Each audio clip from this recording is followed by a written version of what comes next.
everyone, and welcome back to Purple Noon Podcast. I am Stephanie Conti, and I am here joined with my best friend, Savanna Lanausse, and best friend number 2, James Marsh. Woo!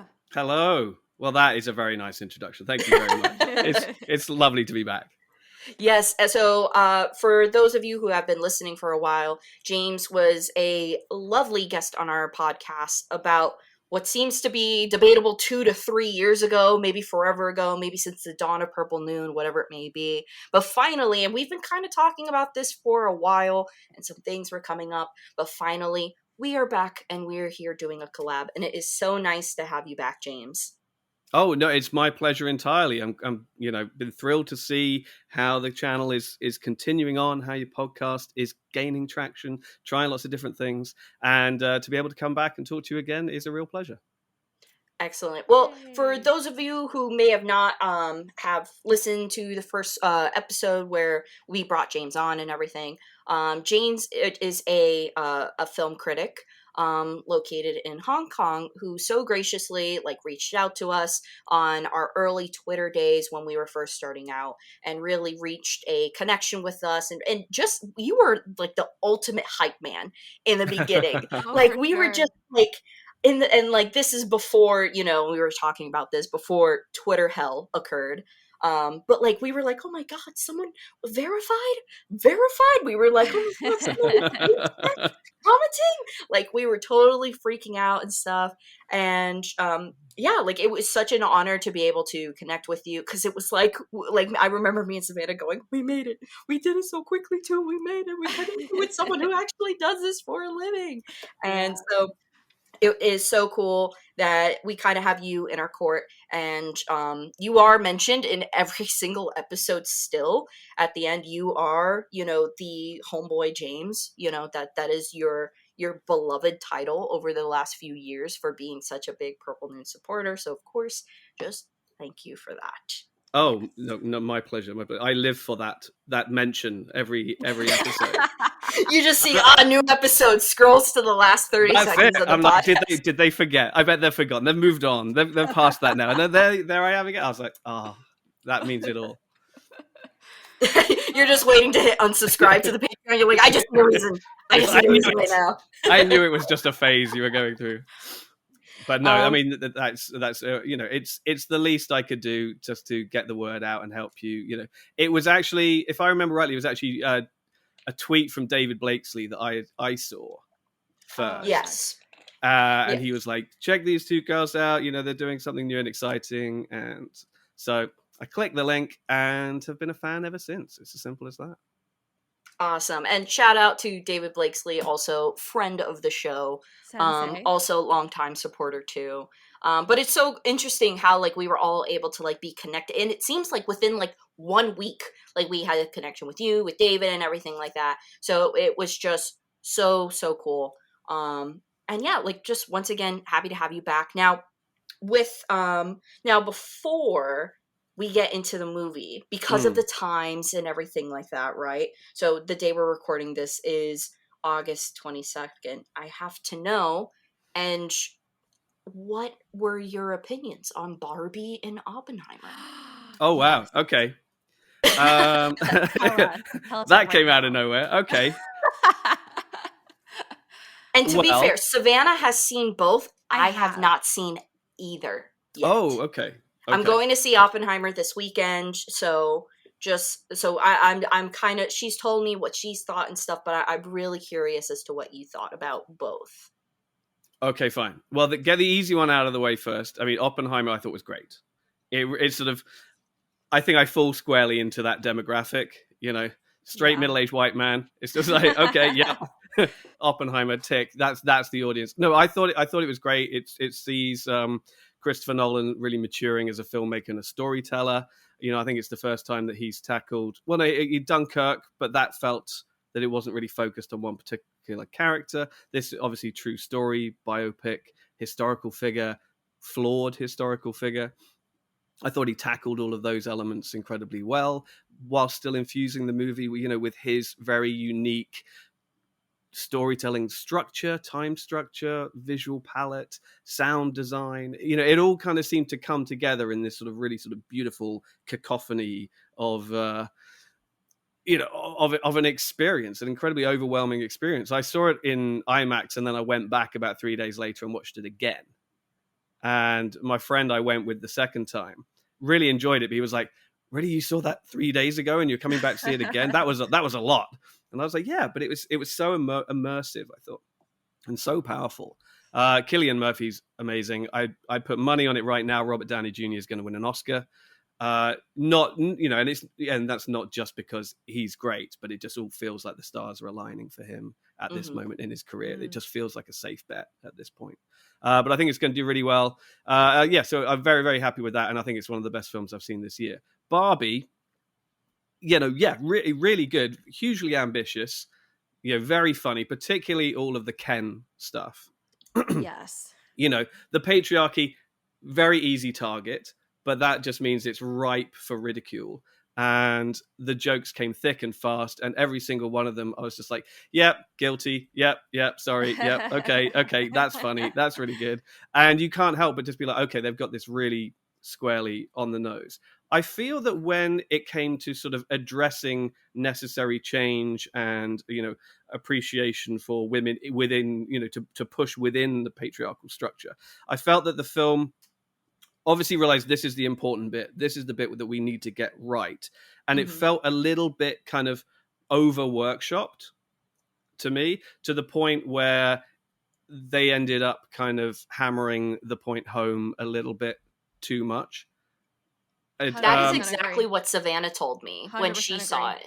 Okay. And you can see how it must have happened in the writers' room. I mean, they're like, okay, jokes at the expense of men, and everyone's just throwing the gags out. And at the end of the day, they don't care how people feel about those jokes that they're making. They know that they're funny. They're going to get a laugh, and if it hurts the boys' feelings, good. It's supposed to, albeit in a playful way. But when it comes to the messaging for the female audience, you can tell they really, really want to get this right, and so they've probably gone over it many, many more times, redrafted it to get it exactly right, and you end up just kind of towards the end of the movie where they have to kind of stop and they give the speech about the expectations of women in a patriarchy and how this has to change it. You have to allow for a woman just to be who she is, rather than she's too pretty, she's not pretty enough, she's this, she's that, she's and they have this whole long speech, but the movie has to actually kind of stop for them to say this speech, and then within the narrative they say, okay, now you go up to everybody you can find, stop them, and you give them this speech.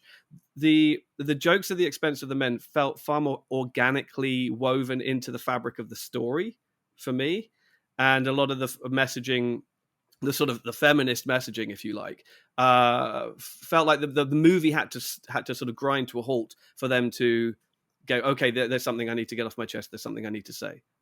And so when you're actually watching the movie, it kind of it doesn't flow quite as organically as the jokes in the first half. Now, do you think, like, and this is just based off, because one thing for me with Barbie that, like, even when watching the trailer, I was like, I don't know what this movie's about. Like, I was genuinely, I would watch some of the early release trailers and I'm like, okay, it's Barbie, but I don't get what it's about. And then as, like, people have watched it, I've seen the memes, I've seen more videos and stuff like that related on it. Do you think that maybe some of the male characters, like Ken, like Ryan Gosling's Ken, are maybe a little bit better developed? Because I always see, if anyone's talking about Barbie, they're talking about Ryan Gosling's performance, not so much Margot Robbie and some of the other leading, ladies within the film. Well, I don't think it's the fact that that the Ken is more developed. I think it's almost the opposite. I think it's that he's so one note that he can be fully realized within like one gag, if you like. You're like, that is Ken, that's all he is. He's simply this dumb guy who just assumes that everything's going to go his way. Gotcha. Okay. Whereas obviously Barbie as a character is far more complex. She's the one who's having this real revelation about who she is and what her place is in society, and so therefore it is a more complicated portrayal and the complicated journey that she's going on. I mean, everything that the movie says, I agree with. Mm-hmm. You know, obviously, you know, everything that's in there is great, and I liked also the fact that they take an opportunity to really examine Barbie as a doll, as a child's plaything, and the legacy, and whether it's been good for girls or bad for girls to have this role model, if you like, in their lives. And I think all the stuff that the film discusses relating to the influence of Barbie, the totem, if you like, was great and really well kind of thought out. I just think at the end of the day, I think it just needed to rein in a little bit, just be a little bit tighter, just, you know, make one point, move on to the next, and it was given a little bit, you know, like so many movies today, it was too long. So many movies have this problem of being too long. And the irony of seeing it as a sort of double bill with Oppenheimer is that Oppenheimer, which is an hour longer, isn't too long. Yeah, that felt like the right length, whereas Barbie at 2 hours and a couple of minutes or whatever it is felt too long. And I think that's going to go against. I mean, obviously, it hasn't gone against it at all. You know, it's this behemoth that's made over $1 billion. But I think in the long run that those problems are going to be less of a problem because people are going to be watching it at home and they can just pause it, walk away, you know, whatever. And the pacing of the film's not going to be so much of a problem. So what will be interesting is to see what happens next. They've already said the studio obviously is going to want to make more Barbie movies. Yeah, the Mattel universe, right? Yeah, we got Polly Pocket coming, guys. I can't wait. Polly Pocket. I think they're doing a Hot Wheels movie. Right. They really went Marvel Comic Universe with this type of stuff. It's kind of crazy. I mean, good for them. I mean, them realizing that they can kind of take what's already been made and just convert it to another medium. Genius. It's going to make them so much money. But I just hope that the execution is similarly done to this level. I will say, the one thing I talk about when seeing Barbie and Oppenheimer is usually the fact that, like, I don't know if it was similar for you, James, or if you had the same thing there, but when I went to the theater, I couldn't believe how excited and like almost united everyone was. Like Barbie, when I tell you every single person, old, young, was wearing pink, like, and so excited to be there. And it was genuinely like a great movie experience. I went to Oppenheimer, people wearing suits, and everybody was like, yeah, I had like 4 young men next to me when I went to see with my husband wearing suits. And everybody was dressed in darker clothing.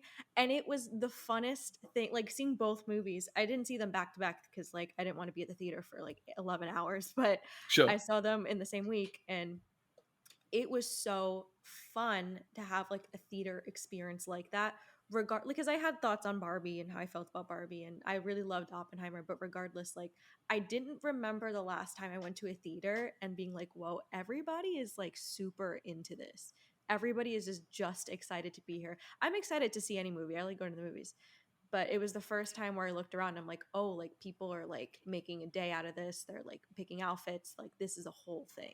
And Barbie killed the promotion game. They did. Barbie promotion was 10 out of 10. You couldn't go a day without watching TV and seeing something Barbie come up. Going into the store, oh, Barbie hairbrush, Barbie nail polish, everything became Barbie. And I think like that's what movies got to do nowadays in order to really take in that, you know, and make money from theater experiences.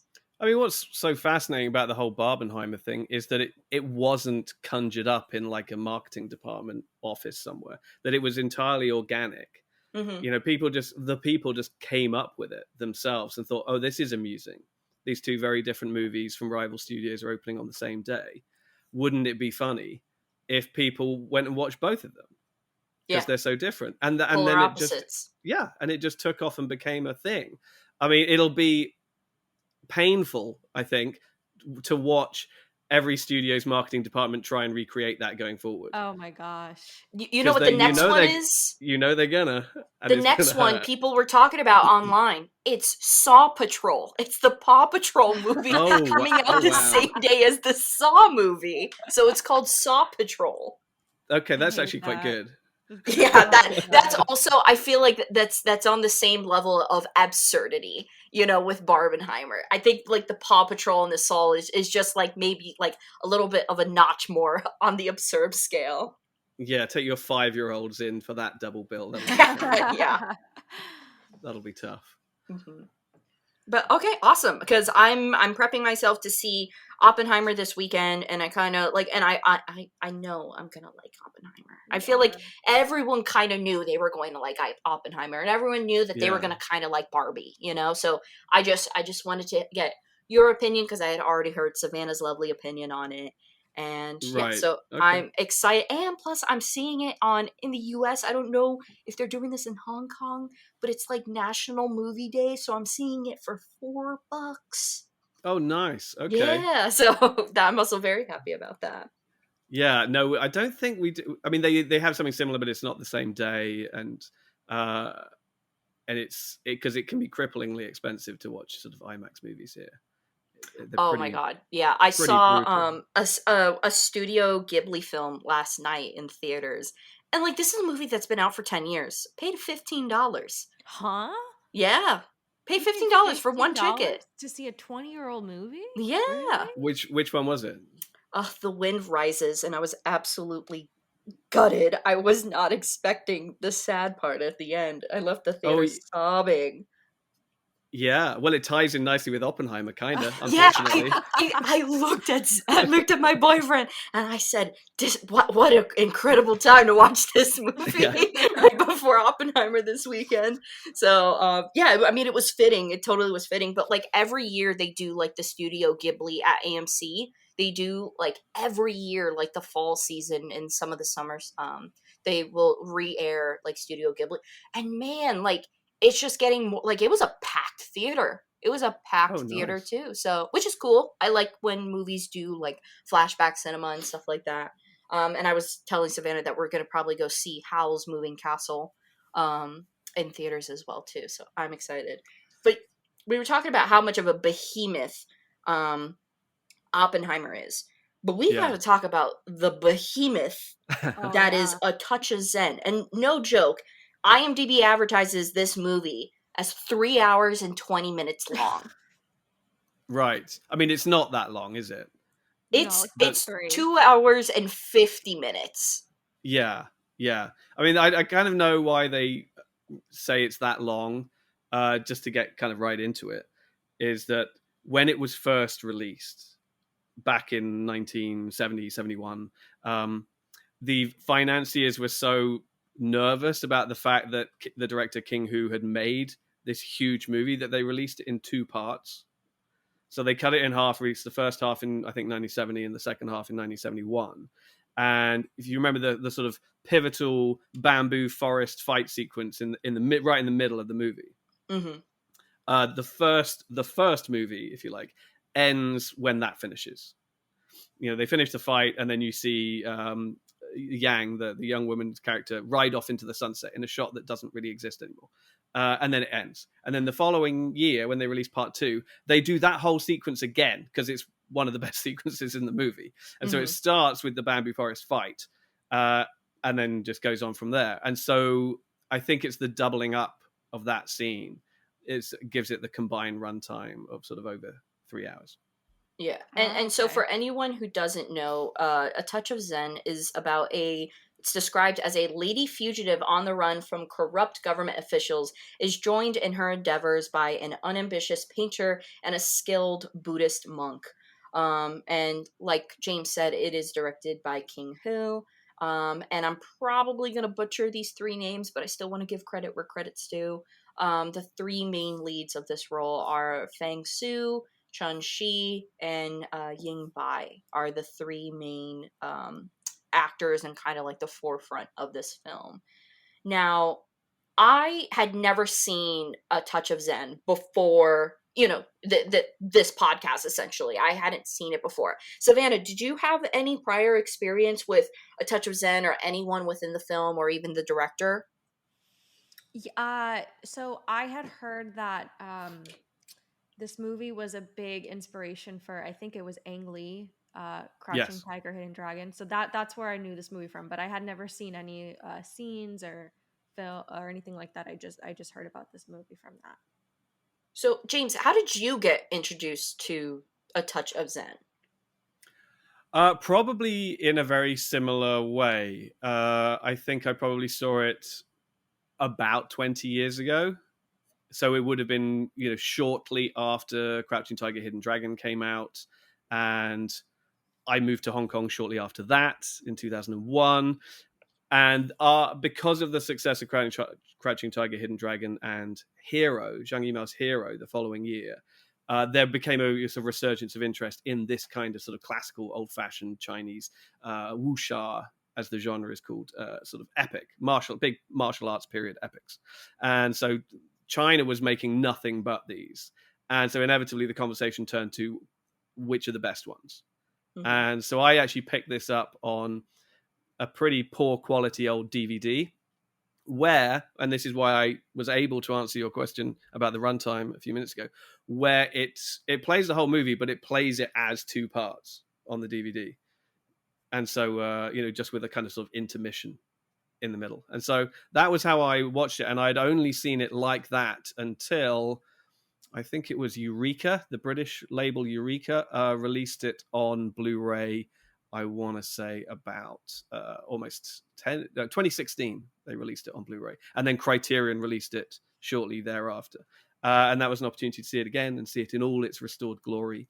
And, there is no denying that it's a lot.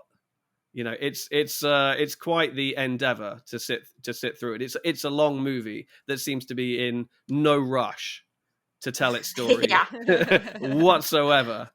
But it was kind of like sort of King Hu's time to indulge himself. He had a couple of hits because, I mean, just to give you a little bit of background on King Hu very quickly. So he was born in Beijing to quite a wealthy family, and then he moved to Hong Kong as a young sort of teenager on his own to make his fortune doing whatever he could do. And he struggled from job to job. He was copy editing phone books at one point or something, and then got a job in the film industry. But it was a long time until he started directing. He was a production designer, set designer, and then he was an actor, and he actually had sort of some fairly decent reviews as a sort of character actor in all kinds of different movies in the 50s. And then in the 1960s, he started directing movies for Shaw Brothers, the great big sort of action martial arts studio in Hong Kong at that time, and had a big hit there with a movie called Come Drink With Me.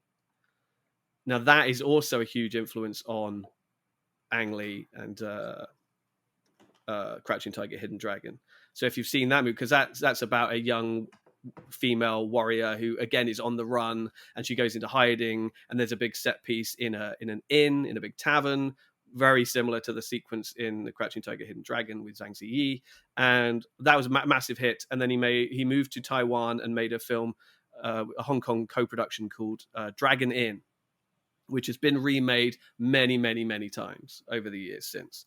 And it's kind of like a Western almost. It's a bit like Key Largo. If you've seen Key Largo, the old Humphrey Bogart movie, it's a bit like that, where which is down in Key Largo, and a whole lot of different people are stuck in a hotel during a typhoon. And it turns out that some are good guys, some are bad guys. There's a gangster in hiding and all this kind of stuff. Dragon Inn is a little bit like that. It's all of these different people with different agendas all end up in the same inn. And, everybody's lying to everybody. Everybody's at cross purposes, and it all erupts in violence. But that's like a nice, lean 90 minutes. That's really awesome. That one is out on Criterion as well. That is well worth checking out. That's the movie that really kind of turned King Hu into like a huge director, huge, with a huge reputation. After which, he was basically given free rein to do whatever he wants. And he had always had ambitions to be something a little bit more serious, make movies that were a little bit more lofty, that dealt with, themes above and beyond mere sort of tales of honor and loyalty and all those kind of good action tropes. And so he came out with A Touch of Zen, which is, well, it's about all kinds of things, really. And it kind of changes. I remember just watching it with my boyfriend earlier today and going like an hour and a half into it. I'm like, this is so different from when we first started. There's a lot going on here. Like, Yeah. it felt like with every hour I was watching, like, the sequel to a movie, but like 10 years had passed. And I'm like, okay, Yeah. it's like, I remember this person and then this, but I thought that he was the painter and now there's mannequins. Like, I was trying to go through everything in chapters. It felt like someone would like crunched a TV show for me in like different segments and just like shoved it in my brain. And I'm like recalling it all, but watching the film. It's a hefty film. It is, it's somehow like a little bit slow burning at times, but so also overwhelming at points because of those, not necessarily too much of sharp turns, but like where it's like, oh, like we're continuing the story and here's a undisclosed jump in time. And even at some point, like uh Savannah had messaged me and she was like, hey, are you at this point? And I'm like, I think I am. And she was like, when did this come in? And I'm like, I have no idea what you're talking about. This hasn't even been introduced yet. So it's so hefty. I appreciate it. It's definitely an epic, uh, for sure. But probably one of the most heftiest left turning, right turning films I've seen in a while. Savannah, did you? I feel like Savannah, you had a similar reaction, right? I did. I was very surprised because so the beginning of the movie, like I was like having a good time because I thought it was funny because it's like the mother and the son, and the mom is like, "When are you gonna get a job and grow up and give me grandkids?" At one point, she's like, "I'll die if you don't give me any grandkids." And I was like, "Ha, been there. I get it." And then we're 30 minutes later, we're somewhere else. We're like, I was actually very impressed with the way they were able to like layer this movie because I thought like there was like a little romance going on. There was choreography, fight scenes, and then there's like a family dynamic involved, and there's a political aspect, and then there's revenge. I was very impressed how they were able to like turn the movie that fast to different things. So, yes, I was definitely like, I was trying to keep up, but I was also like, oh, okay, this is really, really interesting. And it was also kind of cool to see how they were able to like shuffle everything along. Yeah, rewatching it. When did I rewatch it? Yesterday, in preparation for this. I'd forgotten how much other stuff was in it, other than because selling it to you ahead of time as, oh, it's one of the most influential martial arts films of all time. I feel I may have sold it, done a disservice to you a little bit because I'm sitting there watching it, and you're like an hour in, it's like nobody's fought anybody yet. Yeah. Yeah. There's a lot of, like you say, sort of light-hearted comedy to do with Sheng Tai, the painter and the scholar who is with his mother and can't get a decent job and won't settle down. And I love the fact that as soon as Yang, this young woman who's a fugitive from the law, comes into town, the first thing his mother says, "You should marry her." Yeah. So we don't know anything about her. He's like, yeah, but come on, if you don't marry her, then what hope have we got? And it's a long time until all the people hunting her down show up, and Sheng Tai has to sort of decide, okay, I'm gonna help her. I'm gonna help defend her. And then we also have like the blind character who's not really blind at some point. Right. Yes. And just seeing that unravel was just like, it was just like, oh, okay. And then all of a sudden he's like, I'm blind, of course I can't see. And then all of a sudden later he's like, I'm not really blind, right? It's like that was like a minute apart from each other too, The whiplash, yes. Yeah, it didn't really serve any purpose. Not really. The fact that he was pretending to be blind, you're kind of like, okay. But also you got that huge sort of central sequence where the plan is, let's pretend this place is haunted and freak all these guys out. And it's like, that's a bit of a reach, right? Yeah. But he's like, no, it'll be great. And you that's when you get this great sort of shift in Sheng Tai's character, who up until this point has been incredibly sort of timid and bookish and, has displayed no heroic qualities whatsoever. And it turns out he's actually kind of like a master tactician. And although he might not be very good in a scrap, he can plan out all of these incredibly intricate scenarios and booby traps and sort of turns this rundown fort into a haunted house, essentially, which pays off spectacularly. But of course too, and okay, so the character that you're referring to is obviously the painter. In the version that I was watching, he had a different name. Oh, okay. He was that might. Mr. Goo. Yeah, I just kept Okay. Mr. Goo is what they kept calling him. So when you're Goo, saying that, I'm yeah. like, no, I know he's talking about the painter, but the movie I watched just kept calling him Mr. Goo. Okay, yeah, the character's name is Gu Shengtai, so Gu is like his Okay. surname, it's his family name, but it will just depend on the subtitles on the version that you're watching.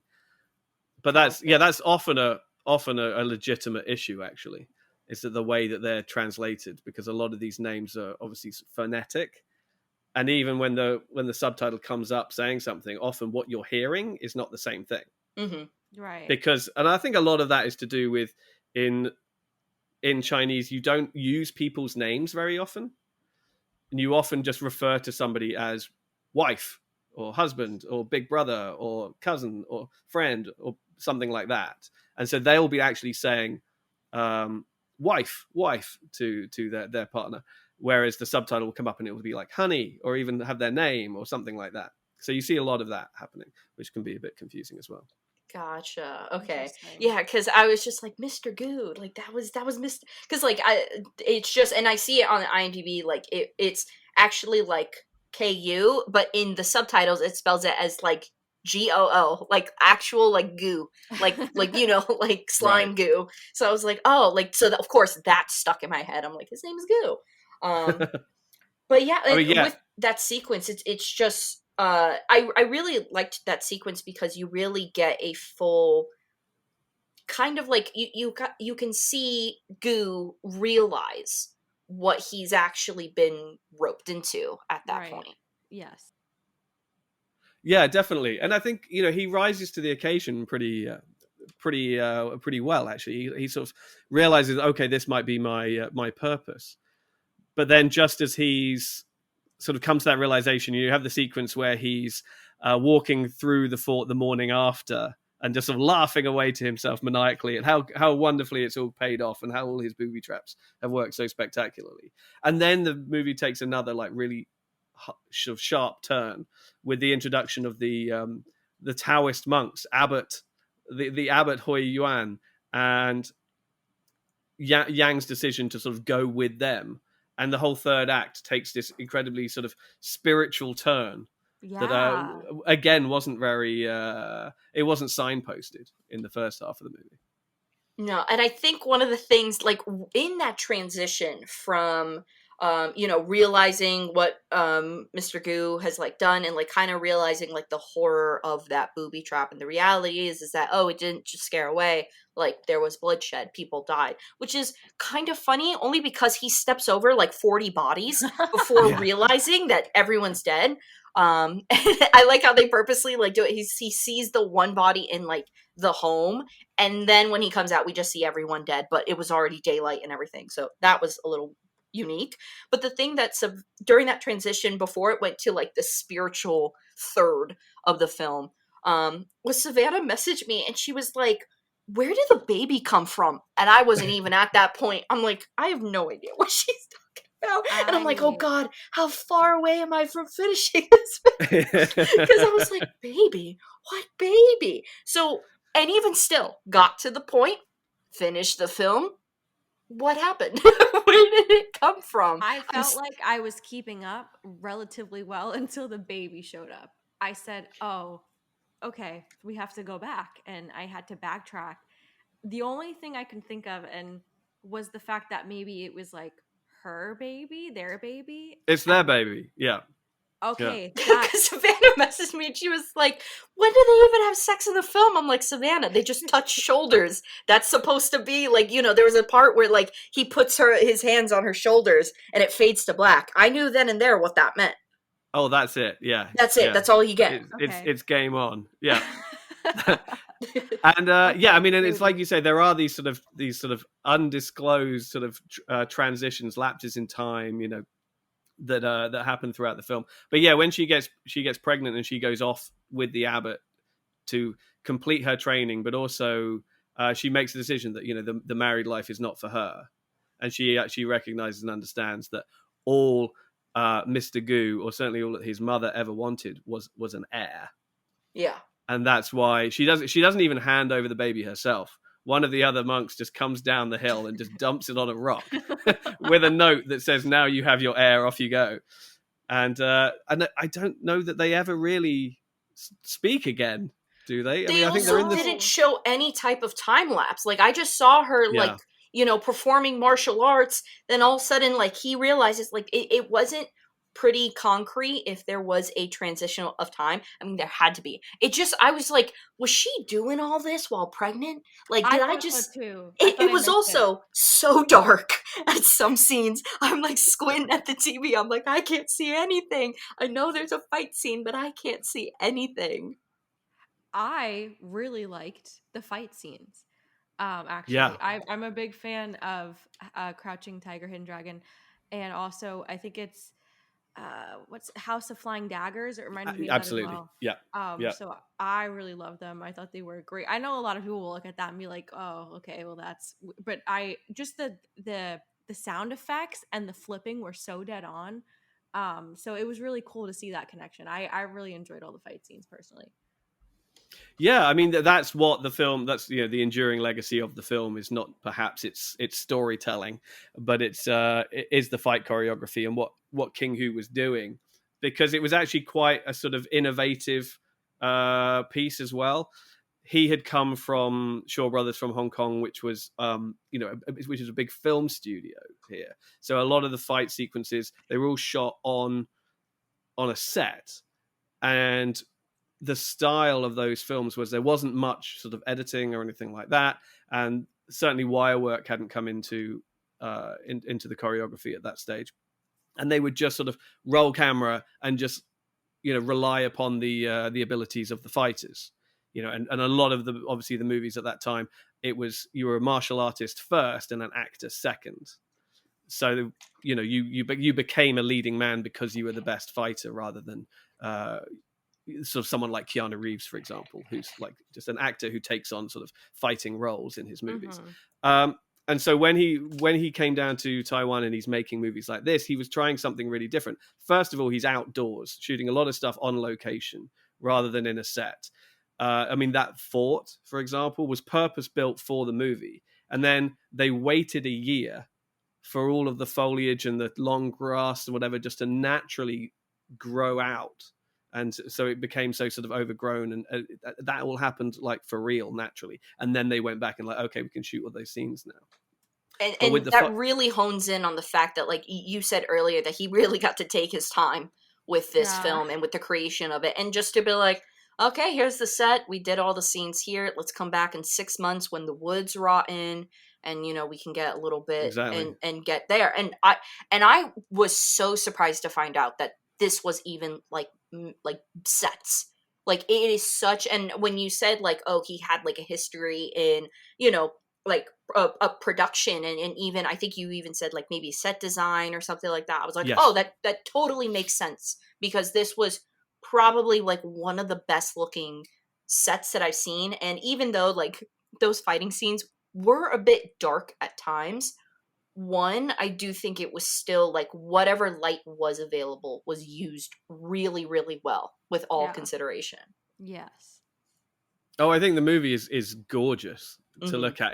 If nothing else, I think it's absolutely beautiful. You know, and the Taiwan locations are stunning. You know, those the bamboo forests, the mountains, and the streams running through them, and the monastery up on the hill. All of that stuff is absolutely sort of spectacular, and really was part of what made these films popular at the time.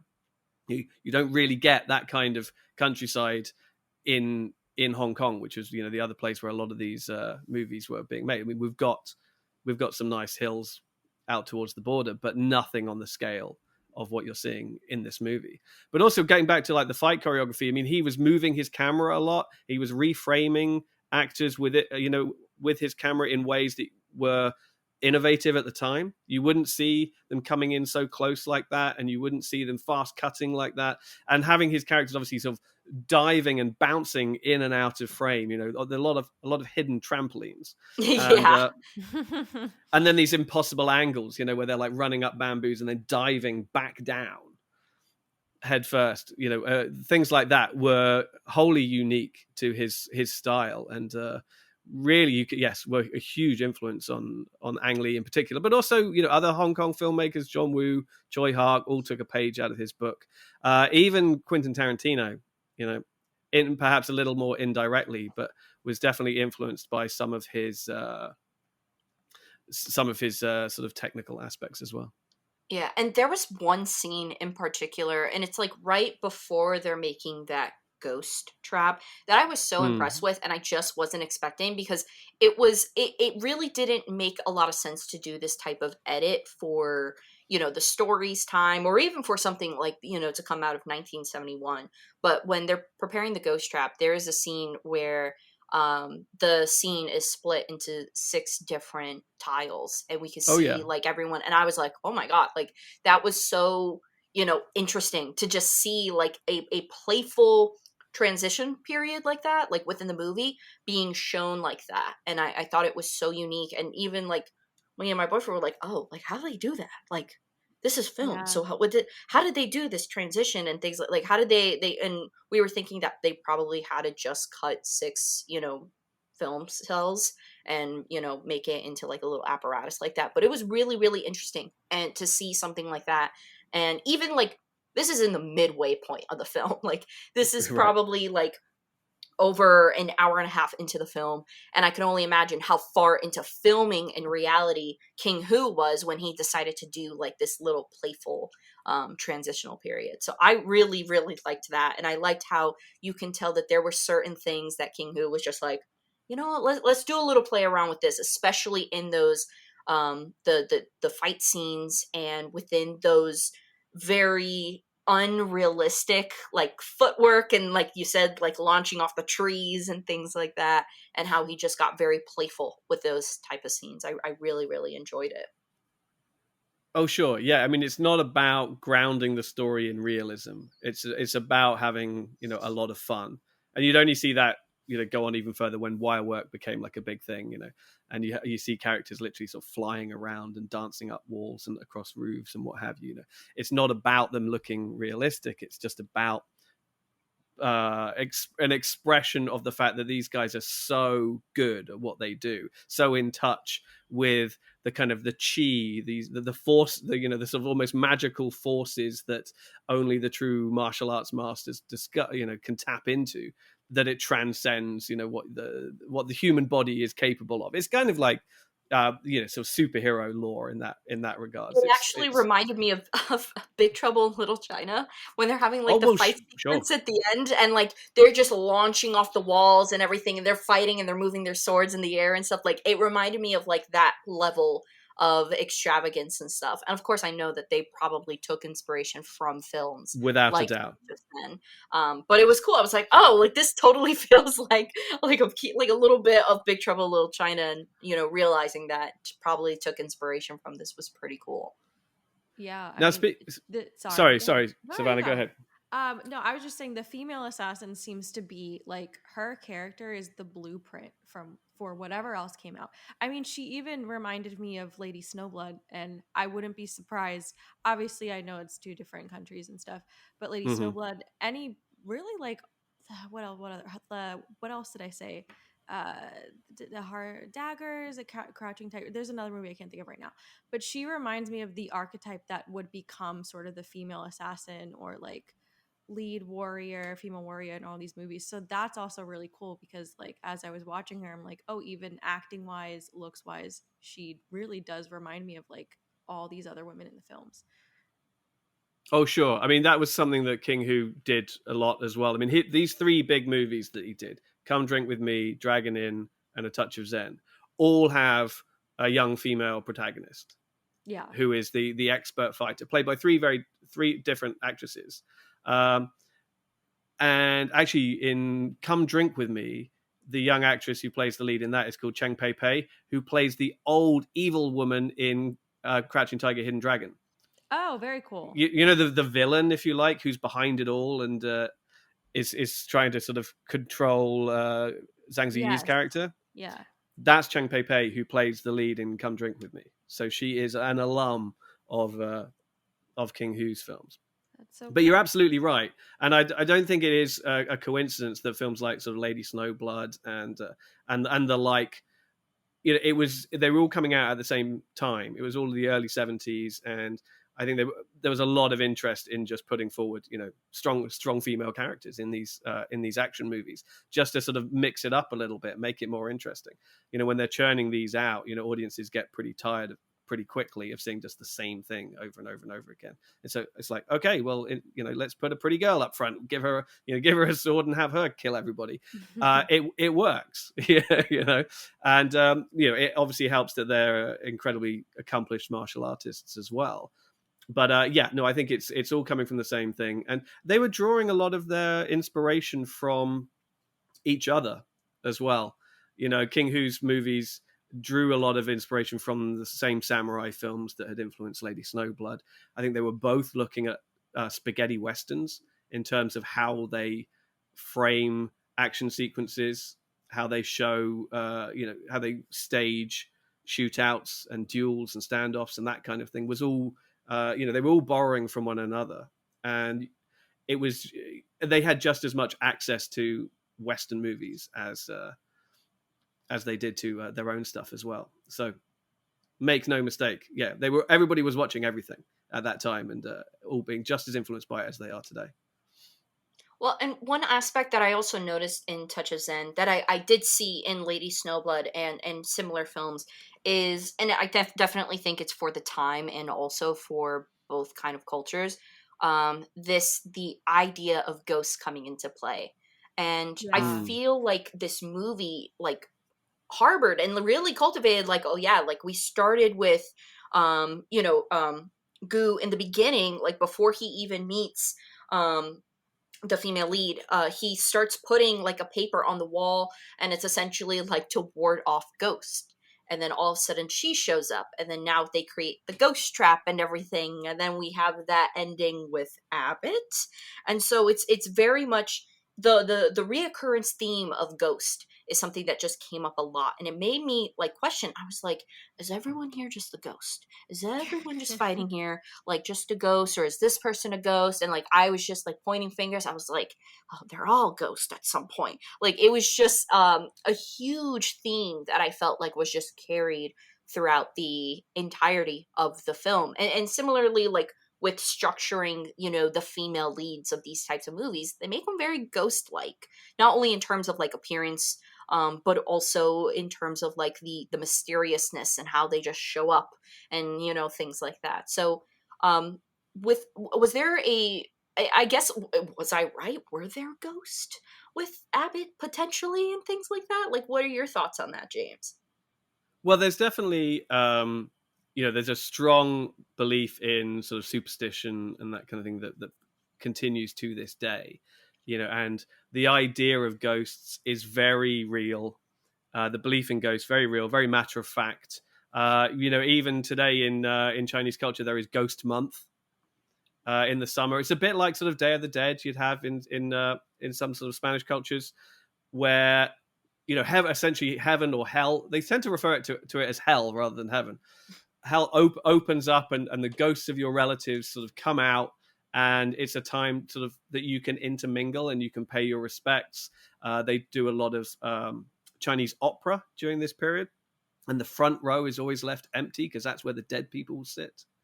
And just things like that, and you burn a lot of paper offerings. There's a big business in just creating sort of paper models of all the things that you want your ancestors to have in their next life. You know, so you'll see everything from like houses and cars to iPhones and iPads and all this kind of weird stuff that people are making. It's a kind of a dying art, but it still does continue.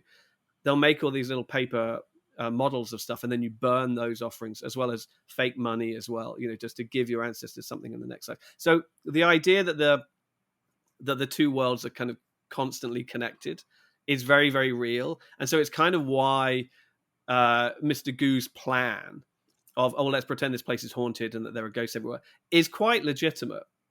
You know, it's not beyond the realms of possibility that there would be ghosts and that people might actually buy it and be legitimately scared by it.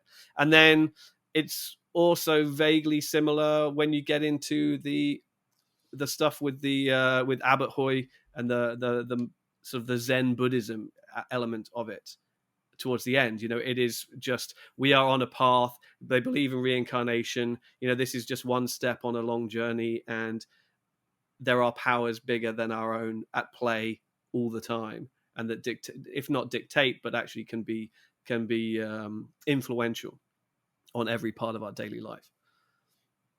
And I think that the role of Buddhism plays a huge, and I didn't realize it until the end, where, and I could not remember this character's name, but where we have one of, like, I'll say villains who goes against Abbott and the other monks, and essentially it's the guy in the golden robe and then the two guys in the red robes.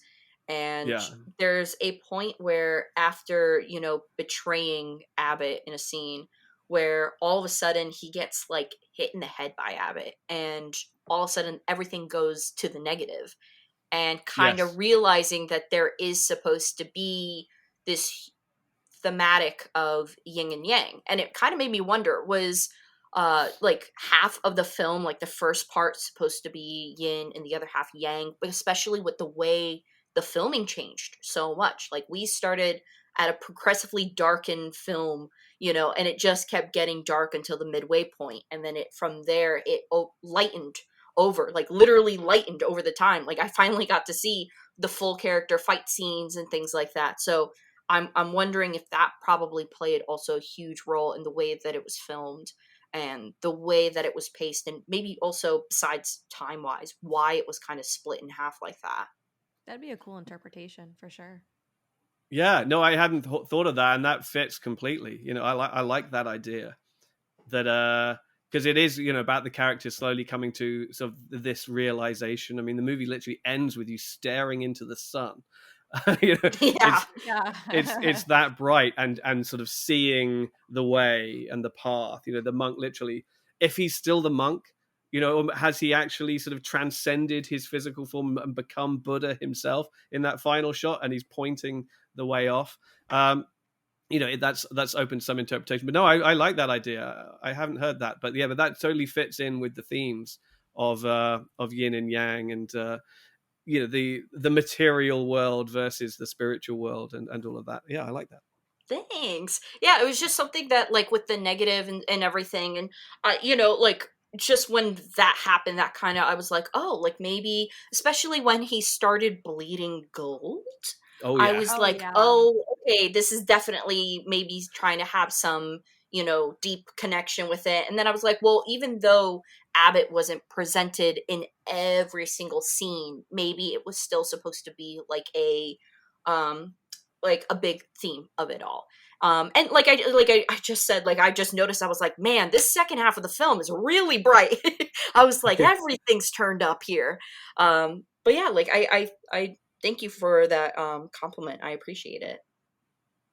No, thanks for pointing that out, because that makes perfect sense. You know, it's kind of the blinkered perspective of the first half, where you're with Goo's character the whole time, you know, and he's living this very sheltered, very small existence in this tiny village, you know, where he's being henpecked by his mum, and literally he just goes, you know, he doesn't really go anywhere every day, you know, and his entire life is sort of in his head, and he's, you know, he has dreams and aspirations, but he doesn't really go anywhere. But by the second half of the film, it's opened up the world so much on so many different planes of existence.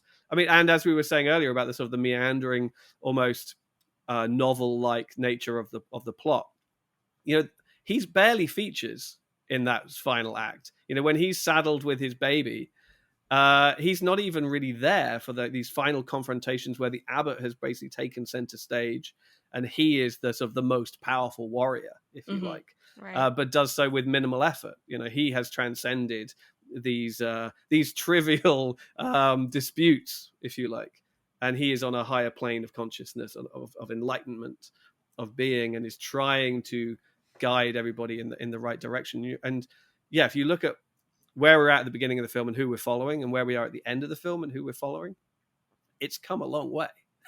Oh yeah, very different. Like, and just the fact that, you know, our fight scenes didn't happen until like an hour into it, and then we kind of just lose our main character along the way. Like, it's just like, okay, he's a dad now, and he's in the forest, and that's just where we leave him for a bit. But it's almost like it's almost like a way of like saying like, hey, we're done with this character. Like, we've learned Yeah. his story, his new life begins, but we haven't finished with these two characters, and now we got to go back to Abbott, and we got to go and figure out like exactly, you know, because I feel like Abbott was just, you know, Abbott was someone that he was a monk, and then he had his group of monks with him, and kind of prevented turmoil at some point. They were like, oh no, you can't fight on this land. And then he unveils like his super cool martial art moves.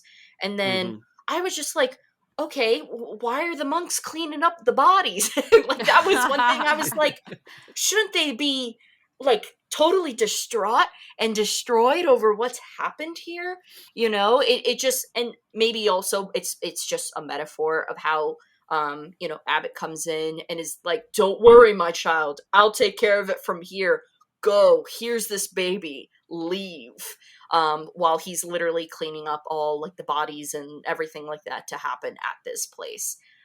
So it's so interesting how these characters kind of weaved in and out of the story, and it wasn't always super consistent. Like, after like Abbott helped out with, you know, the aftermath of the ghost trap and everything, I wasn't expecting Abbott to come again, and I definitely wasn't expecting Abbott to kind of be the end shift of the last hour 40 minutes of the film. So it was very interesting having these characters weave in and out. It was like literally like watching a TV show where you're like, oh, that dude from season 1 is back, you know. Where it was so interesting to kind of see it, and there's just so many different types of characters, and it was really interesting how much of time that they took to introduce these characters. Like, oh yeah, this is a fortune teller.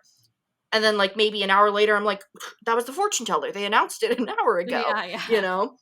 So I think it almost was very play-like. It felt like a play being transcribed on like to a TV show, especially like with the way that people just came in and out and stuff. It felt like one big set, and everyone just kind of went behind the curtains only to come back out an hour later.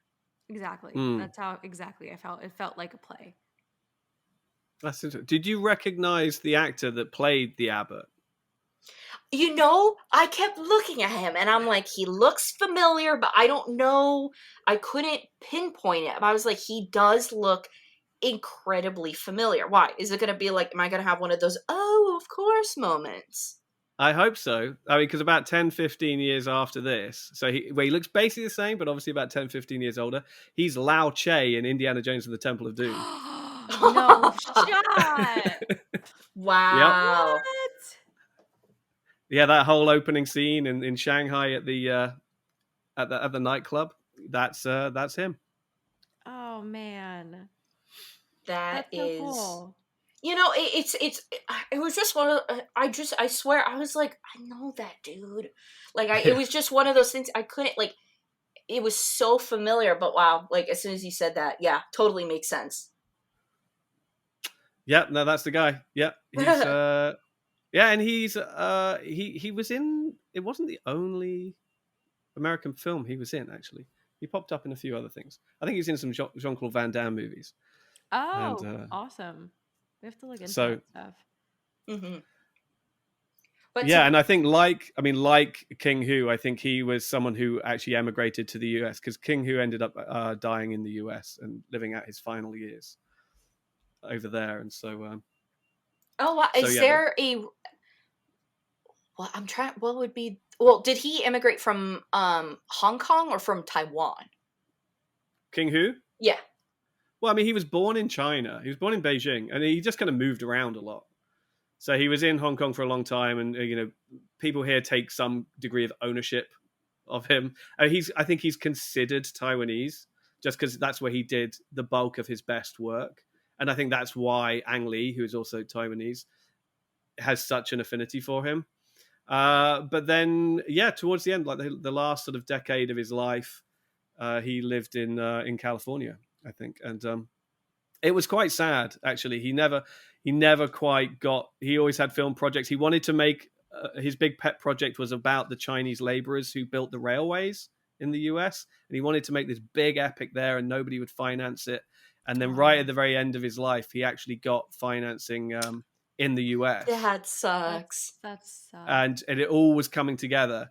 And then and then he died just before he was able to actually get it done. It's really quite sad at the end. There's a recent documentary that just came out all about him called The King of Wuxia, which is a 2-part sort of 4-hour documentary all about him, and it's absolutely brilliant. If you get the opportunity to see that, and it will probably show up on a streaming platform at some point.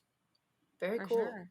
Now, Do because what- it's I'm great. so sorry. Continue. No. I was just going to say, do watch it if you get the chance, because it is great, and it will tell you all you need to know about him and his work and his life as well. It was fantastic. Okay, cool. Definitely check it out. Now a question I had for you, because I feel like you'll probably know more about this than I could look up in a matter of minutes, was I've heard that there has been conflict with China and Taiwan. Oh yes.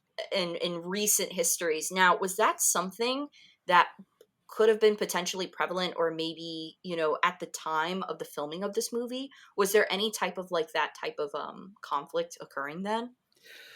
Yes. I'm not the greatest expert on Chinese history, but essentially what happened is you had World War II, during which time Taiwan was occupied by the Japanese, and for the duration, as was Hong Kong, and obviously Japan had its own war, sort of almost separate to World War II, going on with the Chinese as well during that period as well.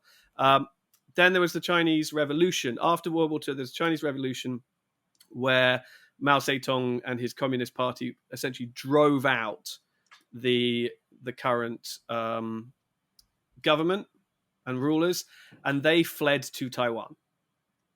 And they took a whole bunch of stuff with them and a bunch of people with them, and they went and set up camp in Taiwan and had their own kind of thing going on there, and declared themselves to be a separate entity, a separate country, which exists to this day.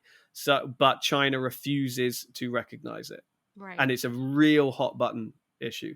They do not like to even talk about it, but the US and other superpowers do recognize Taiwan as a foreign country, as a separate country, but China absolutely doesn't, and it has been incredibly volatile ever since. So for about the last 60 years.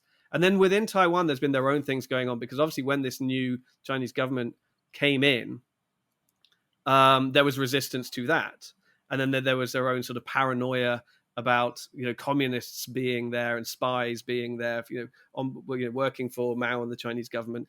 And so there was a period of time in Taiwan, which is called the White Terror, where it was actually pretty traumatizing living in Taiwan through that period. There were sort of secret police sort of rooting out communists. Essentially, they got very paranoid once they'd arrived there, and they were very anti-intellectual and this kind of stuff. It was I'm not 100% clear on the details, but it's something that you can see in King Hu's films, definitely in this movie, that there is a certain sort of anti-authority sensibility going on. Mm-hmm. The bad guys are the people in power, right? That's of the authorities, whereas the noble heroes are the intellectuals and the pure of heart and the religious, and that is definitely sort of an allusion to what was going on in Taiwan at the time. But yes, suffice to say that yes, it's still a very, very volatile topic, the relationship between China and Taiwan today. Yeah, because I was just wondering if also, because I've known, like, within recent years, and like just talking to you about with like Hong Kong and the issues with mainland China and everything like that, if there were like similar issues, but it just seems like, and I feel like it is a little bit similar. Of course, it's different, still overall, in terms of like how we got there and everything, and like how both issues kind of arose. But I feel like, Taiwan, like anytime I've heard of like, talking about China, I do feel like, oh, Taiwan has just been kind of brought up in the mix. So I've vaguely heard about this, but I wasn't sure if this was something that was affecting, filmmakers and things like that, and just people overall during this type of time period. Yeah, well, it's one of those things. It's like, yes, and certainly sort of someone like King, who was, an artist and an academic, and he was an intellectual who had very strong opinions on these things. Will always find ways to explore these ideas in their work, in their films, either especially almost if it has to go under the radar of strict censorship. Mm-hmm. And kind of part of the fun, if you like, years after the fact, is trying to look for those motifs and those messages in films that on the surface appear to be fairly innocuous and Yeah, because innocent, I'm sure and about they something couldn't different. be loud and proud about it, back in the day with everything, if they wanted it to be a Absolutely not. successful movie. Absolutely not. No. And you're seeing it in Hong Kong movies right now, and it's actually quite interesting. I was talking to a colleague about this yesterday. That obviously we're at a point in Hong Kong right now where you've got this national security law which has come in, which is essentially says you can't criticize the government, you can't criticize the police, you can't do anything like that. This has all been in the wake of the protests. But it's also very vague in its wording of what's allowed and what's not allowed. And that's deliberately so. It's deliberately vague so that people self-censor. It's like, well, shall I say this? Well, I better not, just in case. And Okay. and it's obviously putting restrictions on the free press that we're supposed to have here and things like that. And what you're seeing is that in films that have been coming out just this year, I've watched a new film last night actually, where filmmakers are able to put these ideas into their movies without having characters stand up and talk about them.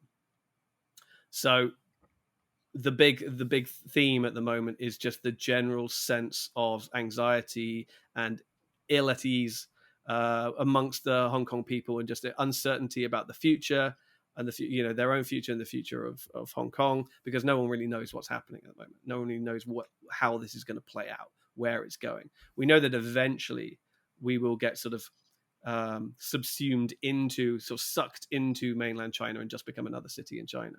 That's not supposed to happen for about another 25 years. But since the protest, it's been fast-tracked, but in very sort of non-specific ways. And so there's this general, real sort of sense of uneasiness at the moment in Hong Kong people. And that's difficult to express and illegal to express outright in movies or music or poetry or whatever. But you can, you tell stories set in different periods and have or in different contexts, just where the main characters are uncertain about their future and are just worried about what's going to happen. And it's been interesting seeing how filmmakers have been sort of hopscotching around those very vague and unclearly defined censorship issues at the moment. That is, Wow. it's still something though that like, it's so crazy to me because my brain is very simple, and it's like, but the contract, there's an agreement, you got to abide by the agreement, and the fact that it's very much like we can just, no, like like we'll start enforcing some stuff now, like Yeah. even though the agreement, yeah, like officially on documents, yeah, but like the transformation starts now is kind of insane. Yeah, it's all starting to creep in. For sure. I mean, and the only people who would be in any position to try and enforce it are the British government. Who are the other half of the agreement, and they've obviously got no interest in doing that because it would just seriously compromise their relationship with China, and nobody wants to do that. China is so powerful right now, Right? that they'd rather just be like, okay, well, you deal with it as best you can. Yeah, yourself. they'd rather not look at it and be like, oh, that happened? Didn't know. Well, too late, Yeah. Yeah, it's tricky. Yeah. But one interesting thing, just to talk about Taiwan again very quickly, is one thing is at the moment is that you've got to be very careful how you talk about Taiwan on like the radio and things like that, because certainly as far as China is concerned, they do not recognize Taiwan as a separate country. So there are very specific guidelines in place now on like public radio, because the radio station that I work for example, is essentially government funded. It's public radio, Mm-hmm. and there is very specific guidelines about what you can say and what you can't say, and you cannot refer to Taiwan as a country. Wow. And it So was if you were to review like a movie, like how would you have to go about that? Yeah, Like, would what's you the just what's say, would the you have to say like a specific city, or would you like call it? Is it called by a specific region name? well, you can talk about Taiwan, and you can refer it to it as the island, you know, and things, uh, and by name and things like that. But the thing you can't call it is a country. You can't identify it as a separate country to China. Do you remember John Cena? About a couple of years ago, I think he was doing it was during COVID. He was doing the publicity tour for, I think it must have been Fast 9, the last one, not the new one, but the one before that. And I think on at a press conference or on one of his TikTok videos or something, he referred to Taiwan as a country. He said, "Oh yeah, we're coming to China, and we're going to release the movie in Japan, Korea, and Taiwan, and other countries in the area, something like that." Yeah, I vaguely And remember it because of the fact that it also turned like I don't know if it was before or after, but something around that time turned into a meme where it's him eating ice cream, and it became like the Bing Chilling like meme that went I know what you're around. It talking was about. I know what you're talking literally about. around that time. oh, Yes. okay, yeah, no, it's probably all to do with the same thing, because basically he got roasted on social media for that, and so very quickly had to issue an apology, and he did his apology in Mandarin. Oh Because my he had god. worked in China before. I think during his wrestling days, and he had made a movie with Jackie Chan there a couple of years before as well. And his Mandarin apparently is all right. I mean, mine's not good enough to know whether his is any good or not. But he then gave this apology in Mandarin, saying, I'm really sorry, sorry to disrespect you. I really love the Chinese people, blah blah blah, and just apologizing over and over and over again. And that was the reason. It's because for the simple fact that he referred to Taiwan as a country. Wow, that's insane. Whoa. And I know like there's been I feel like with essentially like Hong Kong, China, and Taiwan, one of the big things that I've heard is like, Jackie Chan kind of like selling himself out to mainland China essentially. Mm. Yeah, And that's the big one. just denying, or just not even denying, but completely being oblivious to Hong Kong and Taiwan, and just pumping out content only for mainland China. Yes, he is not our favorite son these Ugh. days. That's certainly true. He's his movies don't make any money here anymore, if they even get released, and people have pretty much sort of cut ties with him. Just the general public, I mean, his fans, if you like, just because they feel that he has turned his back on Hong Kong, and that he is only interested in mainland China and just making money. Yeah, Right. Well, he's also been in some hot water over time for. I know that he has like 2 children, and he's definitely been in hot water for how he's talked about one of them. Oh my gosh. I saw a whole like video about like the weird like relationship he has with his son and how his son's got like I've seen a lot of things about like his family life. It's definitely very intense from what I understand, obviously. I remember there was an incident it was probably about a decade ago now, where his son JC Chan got busted in China for smoking weed at like a sauna with another young Taiwanese actor actually, and they both got arrested. And Jackie Chan refused to like pay his bail or even go and visit him or pull any strings to get him out or anything like that. Just said no, he's got to learn, he's got to do his time. And on the one hand, I can respect that kind of parenting, but he did it in such a way that he was doing it to curry favor with the authorities. And take the moral high ground as publicly as possible. It wasn't a learning lesson for his son. It was more of like a publicity stunt in a way. Yes. And I think he has other children, like maybe even sort of illegitimate children with other people. I mean, what's been interesting is because I do still have to watch a bunch of his movies, And one of the things you see crop up again and again in his new stuff is that his character is like a bad father and is atoning for being a bad father and has kind of, well, it's the fact that, there's often like an adult child who resurfaces and he hasn't been there for them because he always puts his work first, and often he's like a soldier or something like that. He puts country first, even at the expense of mother and child, and over the course of the movie he has to kind of like atone for that as well as save the day. Well, and it's kind of what's that, yeah, like a little apology? on the nose, like a well, public apology? interesting, because what I've heard is that his daughter he's like no contact with because she's gay. Oh yeah, okay, yeah, that rings a bell. Yeah, that I I think she ended up moving either to Europe or to the US, and she got married to a woman, and literally like Jackie Chan was like, "Yeah, I don't talk to her anymore because that's." It's like, what? Like, like it's just he seems like just an old grump. And I actually saw after Michelle Yeoh won the Oscar, I yeah. saw a interview with her, like, and it had to be a 20-year-old interview. And, the interviewer was going, "Oh, yeah, and Jackie Chan, blah, blah, blah." And she, on the interview, like, called Jackie Chan a chauvinistic pig. Like, flat Yes. out. Oh, And yes, I said, saw that. Yes. Yeah. yeah. And was like, "Oh, yeah, like, he thinks women should be in the kitchen." And then she says I that mean, she'll, like, throw a fist at him. And he goes, "But not Michelle." yeah, I mean, they are definitely, or certainly were, old friends. He gave her big break. So I think certainly how she contextualized that is it's playful, it's banter between two old buddies. But I think there's truth in it, Yeah. and it doesn't surprise me at all that he's by all accounts that is him. He's very sort of old school in that regard, and not a particularly nice person.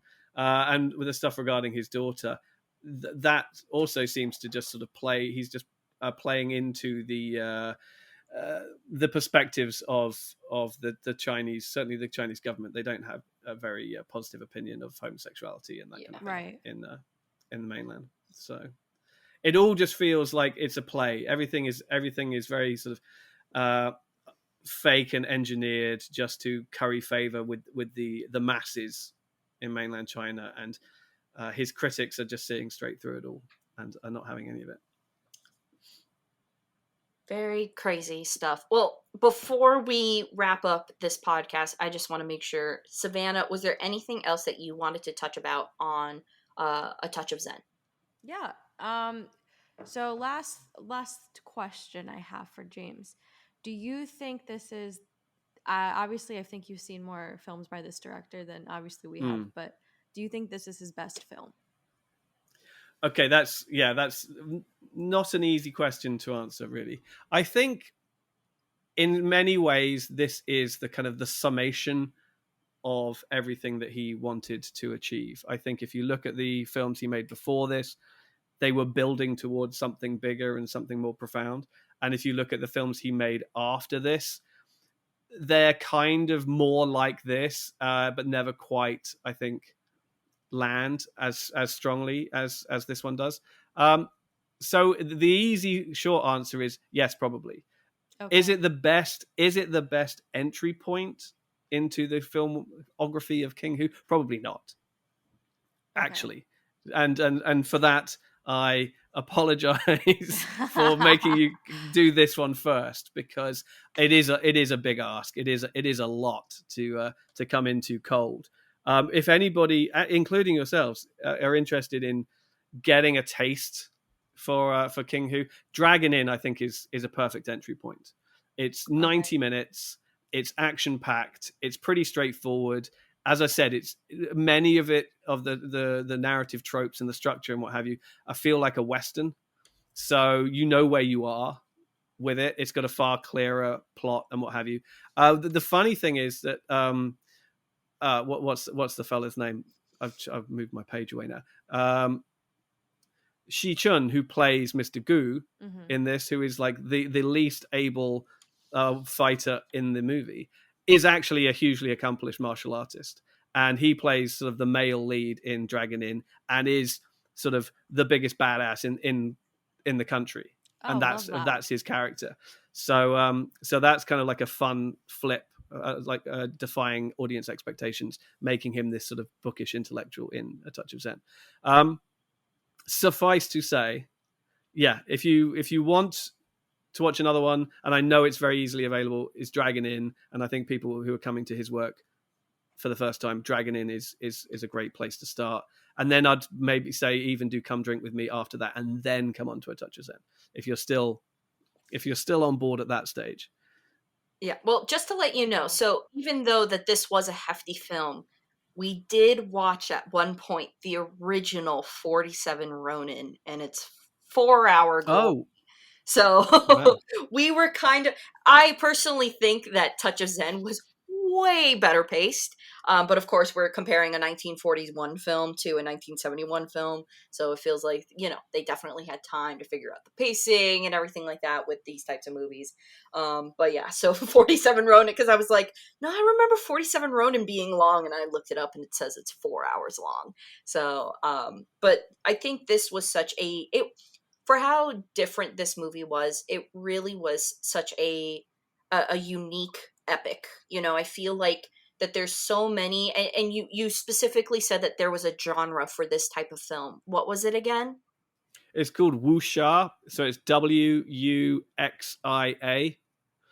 and that just means sort of period action movie. Gotcha. So for the wuxia types of films, I feel like, a lot of them, and you were saying that, like, Taiwan, China at the time and things like that were kind of just pumping these out left and right. And you can definitely see how unique Touch of Zen was for the time and everything, to just be so encapsulating of many different genres in one go of a movie. Is pretty incredible. So I thoroughly, even though it was a wild ride, I thoroughly enjoyed watching Touch of Zen. And I do want to check out Dragon Inn, because Dragon Inn seems right up my alley. For sure. I think this movie also I'm a big rewatchable person, so I grade on this channel about, like, okay, can I rewatch this? I probably can rewatch this multiple times a year, because I feel like every time I rewatch it, I'll probably get something each time, like, oh, okay, like this thing about spirituality, like, okay, like I'll focus on this, or the relationship between Mr. Gu and the assassin. I think the movie is so multi-dimensional that you can rewatch this multiple times and enjoy it and get something out of it. So I really like that aspect of the movie. But yeah. Excellent. Well, I'm glad you both did like it. I hope you're not just telling me what I want to hear. No, I mean, for a movie this long, to like actually say that, like, not only Savanna, but I agree too that I would like to rewatch this film, because I do feel like that there are some things I miss. Is not many people can make a 3 hour film, lately, and just you have that be like, no, I want to watch it again, because I feel like even in the 3 hours I might have missed something. It is a pretty incredible quality. So and also I watched it with my boyfriend, who's not really like a huge movie buff or anything like that, and he really, really enjoyed it as well too. Okay, well that's great. That's great. Yeah, I mean, and that's why I think certainly in Asia, when Crouching Tiger, Hidden Dragon came out, everybody loved it so much, because not only was it a Hong Kong Taiwanese co-production, just like these movies are, but everyone watched it and were just like, oh, he's just made a King Hu movie. Mm-hmm. Right. And so, seeing it in the West, it was kind of like a novelty, and people were just embracing it for being just sort of this beautiful old school kind of martial arts epic. Whereas for audiences in this part of the world, very specifically, it was like, oh, well, this is a love letter to the man who made Come Drink with Me, Dragon Inn, and A Touch of Zen, writ large, with the biggest stars of the day in it. Yeah, and it was so awesome having you on here again, and promise it's not going to be a 3 year gap like how it was. But thank you so much, James, for hopping on once again. And so where can people find you? Of course, I'll link it below, but you are, I think it's is it James? I think it's like Marshy. Is that what your Twitter handle is? My Twitter is just Marshy00, MARSHY00, and that is pretty much my handle everywhere. Yeah, so there's that on Instagram as well. I have just started posting things on Blue Sky, where I think I'm just James Marsh on Blue Sky. Haven't tried Threads yet. But yeah, and even Facebook, just search my name, James Marsh in Hong Kong, on Facebook, and you'll find me pretty easily enough if you're still doing Facebook. And then I have a YouTube channel with my good friend Steve, and we do movie related reviews and chat and stuff. And yeah, it's two middle-aged white men talking about stuff, but and it's deep dive movie reviews, right? And that's exactly it. Perfect. Yeah, so thank you so much for joining. And as always, for our listeners, thank you so much for listening.